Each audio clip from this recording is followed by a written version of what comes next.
اللهم صل على سيدنا مولانا محمد وعلى آل سيدنا مولانا محمد وبارك وسلم صلاة وسلام عليك يا رسول الله. الصلاة والسلام عليك يا علي ولي الله کرم اللہ وجہ الکریم. بسم اللہ الرحمن الرحیم. تذکرہ انوار صابری علیہ الرحمت الرحمن، یعنی چاولوں کا پک جانا. حضرت مخدوم پاک رحمت اللہ علیہ کی والدہ ماجدہ بیان فرماتی ہیں کہ ایک دفعہ 2-3 دن سے فاقہ تھا، کھانے کو کچھ بھی میسر نہ آیا اور کسی سے مانگنے یا ذکر کرنے کو بھی جی نہ چاہتا تھا. صبح کی نماز سے فارغ ہو کر حضرت مخدوم دو جہاں رحمت اللہ علیہ میرے پاس آئے اور کہنے لگے کہ آج بہت بھوک لگی ہے، کچھ کھانے کو دیں. دوپہر تک میں نے ہیلے بہانے سے ٹالا اور بہت کوشش کی کہ کچھ میسر آ جائے، لیکن کچھ بھی میسر نہ آیا. نماز ظہر کے بعد صابر صاحب رحمت اللہ علیہ میرے پاس آئے اور فرمایا کہ اب میں بھوک کی وجہ سے بہت بے تاب ہو چکا ہوں، مجھے کچھ کھانے کو دیجئے. ان کی تسلی کے لیے میں نے ایک دیگچی میں پانی ڈالا اور چولہے پر رکھ دیا اور آگ جلا دی. جب آپ تقاضا کرتے رہے میں کہہ دیتی کہ ابھی پکا نہیں، تھوڑی دیر تک تیار ہو جائے گا. مغرب کی نماز تک میں ٹالتی رہی، مگر نماز مغرب کے بعد آپ نے میرے پاس آ کر فرمایا کہ اب مجھ میں تاب بالکل نہیں، آپ مجھے کچا ہی کھلا دیجئے. اتنا کہہ کر وہ خود دیگچی کے پاس گئے، ڈھکنا کھولا اور فرمایا کہ چاول تو پک گئے ہیں، آپ مجھے جلدی سے کھلا دیجئے. تو چاولوں کا نام سن کر میں حیران ہوئی کہ دیگچی میں تو سوائے پانی کے کچھ نہ تھا اور یہ کہہ رہے ہیں کہ چاول پک چکے ہیں. جا کر دیکھتی کیا ہوں، بہت عمدہ چاول پکے ہوئے تھے. میں نے علی احمد کو اس میں سے نکال کر کھلائے اور مولوی محمد ابو قاسم کو بھی دکھلائے اور کھلائے اور ان سے کہا کہ اب یہ واقعات اس بات پر مجبور کر رہے ہیں کہ انہیں تعلیم باطنی کے لیے کسی صاحب باطن کے پاس پہنچا دیا جائے. آپ کہیں تو میں ان کو بھائی فرید الدین رحمت اللہ علیہ کے سپرد کر آؤں. دیگر احباب نے بھی یہ چاول دیکھے دکھائے اور سب نے والدہ مخدوم پاک سے اتفاق کیا کہ انہیں بابا فرید الدین گنج شکر رحمت اللہ علیہ کے پاس پہنچا دیا جائے. ہرات سے روانگی. مشورے کے بعد سامان سفر درست کیا گیا. محمد ابو قاسم گرگانی نے حضرت مخدوم پاک اور ان کی والدہ ماجدہ کو ہمراہ لیا اور قصبہ اجودھن یعنی پاک پتن شریف علاقہ دیپال پور کی طرف روانہ ہو گئے. راستے میں علیم اللہ ابدال حاضر ہوئے اور عرض کیا کہ اگر اجازت ہو تو خاکسار جناب بابا صاحب رحمت اللہ علیہ کی خدمت میں حاضر ہو کر آپ کی امداد کی اطلاع کر دوں، مگر آپ نے اس سے منع فرمایا. مولانا محمد قاسم گرگانی رحمت اللہ علیہ نے علیم اللہ ابدال سے فرمایا کہ آپ اتنی دیر تک کہاں رہے، خبر ہی نہ ملی. تو وہ عرض کرنے لگے کہ جناب خواجہ عبد الرحیم عبد السلام رحمت اللہ علیہ کے وصال کے بعد میں پوشیدہ یعنی چھپ گیا تھا، مخدوم دو جہاں کی خدمت میں حاضر رہا اور اب بموجب حکم ظاہر ہوا ہوں اور اب انشاءاللہ تا حیات مخدوم دو جہاں سے علیحدہ نہ رہوں گا. یعنی سرکار صابر پاک کے خدمت میں غیب رہ کر خدمت کرتے رہے علیم اللہ شاہ ابدال، اور پھر جب حکم ہوا پھر سامنے آ کر خدمت کرنی شروع کر دی. ماموں کا ذل عاطفت. بموجب بعض روایات یہ سفران اصحاب کی برکت سے صرف 11 دن میں مکمل ہو گیا اور 25 شعبان المعظم سنہ 600 ہجری المقدس کو بروز چہار شنبہ یہ قافلہ پاک پتن شریف پہنچ جاتا ہے. اس سے صرف 2 ہی سال پہلے جناب مسعود العالمین اغیاث الہند خرقہ خلافت جناب خواجہ قطب الدین بختیار کاکی رحمۃ اللہ علیہ سے حاصل فرما چکے تھے۔ جس وقت آپ کی والدہ ماجدہ نے آپ کو بابا صاحب کی گود میں بٹھایا تو آپ پر ایک عجیب و غریب کیفیت کا غلبہ ہو چکا، اور سب سے پہلی بات جو آپ نے مامون جان قبلہ سے کی وہ یہ تھی کہ آج سے 3 سال بعد میرے دادا جان کا وصال ہو جائے گا۔ بابا صاحب نے فرمایا کہ بیٹا تمہیں اس کا کیوں کر علم ہو گیا؟ تمہارے دادا سید سیف الدین عبد الوہاب تو بغداد شریف میں رہتے ہیں اور تم یہاں ہو۔ آپ نے عرض کیا ابھی میں نے اپنے قلب کی طرف دیکھا تو والد ماجد قبلہ کی صورت سامنے آ گئی اور انہوں نے اپنے داہنے ہاتھ کی 3 انگلیاں میری طرف اٹھائیں اور یہ موت کی ولادت ہے۔ یہ سن کر بابا صاحب نے آپ کو سینے سے لگایا اور لگانا ہی تھا کہ حضرت مخدوم صاحب کو بھی وجدانی کیفیت طاری ہو گئی اور حالت جذب میں آ گئے اور بار بار فرمانے لگے مرحبا مرحبا فرزند علی احمد صابر بطن الوالی بطن الولی بطن الولی، اور کمال استغراق کی حالت میں اپنے سیدھے ہاتھ کی 3 انگلیاں حضرت مخدوم پاک رحمت اللہ علیہ کے سینے پر بالائے قلب رکھ کر 3 مرتبہ ارشاد فرمایا کہ تجھ سے 3 جمال ذات ہوں گے، اور والدہ مخدوم پاک سے فرمانے لگے کہ ان کا کرتا اوپر اٹھائیں۔ جب والدہ مخدوم پاک نے کرتا اوپر اٹھایا تو دائیں شانے کے نیچے بالوں کا ایک عجیب گچھا دیکھا۔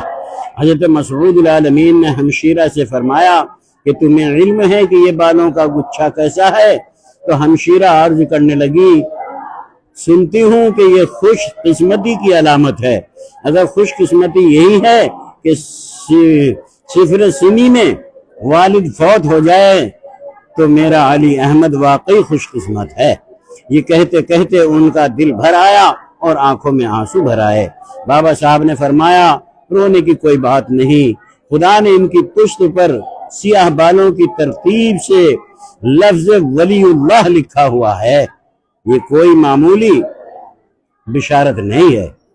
جناب بابا صاحب قدس اللہ سرہ فرماتے ہیں کہ میں نے مخدوم علی احمد کو 3 سال ظاہری علوم کی تعلیم دی، اور اس عرصے میں علی احمد نے اتنا سیکھ لیا جتنا کوئی دوسرا 6 سال میں بھی نہ سیکھ سکتا تھا۔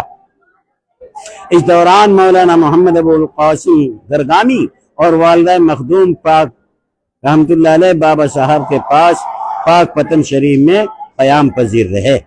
جناب بابا صاحب اپنی تصنیف سر العبودیت میں فرماتے ہیں کہ ان 3 سال میں جن میں علی احمد نے ظاہری علوم کی تکمیل کی، میں نے ان کے وہ حالات جو اپنی ہمشیرہ اور دوسرے لوگوں سے سنتا رہا خود دیکھے، اور میری طبیعت بہت مسرور تھی، یعنی خوش تھا کہ وہ اس سے کہیں زیادہ تھے جو میں سنتا رہتا تھا۔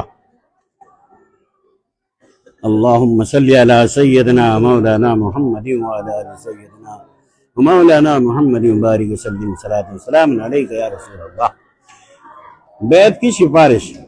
جناب بابا صاحب رحمۃ اللہ علیہ نے اپنی تصنیف سر العبودیت میں تحریر فرمایا کہ 21 شوال المکرم سنہ 603 ہجری المقدس کو میں نے خواب میں دیکھا کہ جد امجد جناب صابر صاحب حضرت شاہ سیف الدین عبد الوہاب ارشاد فرماتے ہیں کہ ہم بچے کو آپ کے سپرد کرتے ہیں کہ آپ ان کے استاد بھی ہیں اور سرپرست بھی اور پیر طریقت بھی۔ میں نے بیدار ہو کر علیم اللہ ابدال کو بغداد شریف روانہ کیا کہ حضرت کی مزاج پرسی کر کے آئیں، اور خود اپنے حجرے میں اعتکاف میں مشغول ہو گیا۔ 25 شوال المکرم سنہ 603 ہجری المقدس کو تہجد کی نماز سے فارغ ہو کر مولانا محمد ابو القاسم گرگامی رحمت اللہ علیہ میرے پاس آئے اور فرمانے لگے کہ میں تہجد کے بعد سو گیا تھا، عالم مثال میں حضرت عبد الوہاب کی نماز جنازہ میں شریک ہوا ہوں۔ آج شب بھر مخدوم پاک رحمت اللہ علیہ پر بھی شدت کا غلبہ رہا ہے۔ ظہر کی نماز کے بعد علیم اللہ ابدال نے بھی واپس آ کر حال انتقال سید عبد الوہاب بیان فرمائے۔ اللہم صلی علی محمد وآل محمد صلی اللہ علیہ وآلہ وسلم۔ بیعت خاندان علویہ حنفیہ۔